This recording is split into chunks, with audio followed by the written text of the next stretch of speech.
નમસ્કાર દર્શક મિત્રો, હું છું રૂપલ વણિજિયા. સંપૂર્ણ ન્યૂઝમાં આપનું સ્વાગત છે. વડગામ નજીક આવેલા રામાપીના મંદિર પાસે બુધવારના બપોરના સમયે ઇકો અને બાઇક સામસામે ધડાકાભેર અથડાતા બાઇક ઉપર સવાર બે યુવકો ગંભીર રીતે ઘવાયા હતા.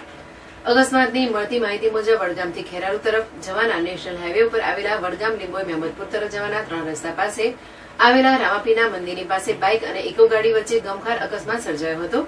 જે અકસ્માતમાં બાઇક અને ઇકો સામસામે ધડાકાભેર અથડાતા જેનો અવાજ સાંભળીને આસપાસમાંથી લોકો દોડી આવ્યા હતા અને બાઇક ઇકો વચ્ચે થયેલા ગમખાર અકસ્માતમાં બાઇક સવાર બે યુવકોને ઇકો નીચે આવી જતા લોકો દ્વારા ઇકોમાંથી બંને યુવકોને બહાર નીકાળી 108ને કોલ કરતા 108 પાયલોટ તથા ઈએમટીએ તાત્કાલિક ઘટનાસ્થળે પહોંચી જઈ ગંભીર રીતે ઘવાયેલા બંને યુવકોને વડગામ સરકારી દવાખાનામાં લવાયા હતા. જ્યાં ફરજ પરના તબીબ દ્વારા બંને યુવકોને પ્રાથમિક સારવાર આપી કપાળ તથા નાકના ભાગે ટાંકા લઈને વધુ સારવાર અર્થે પાલનપુર ખાતે ખસેડવામાં આવ્યા હતા.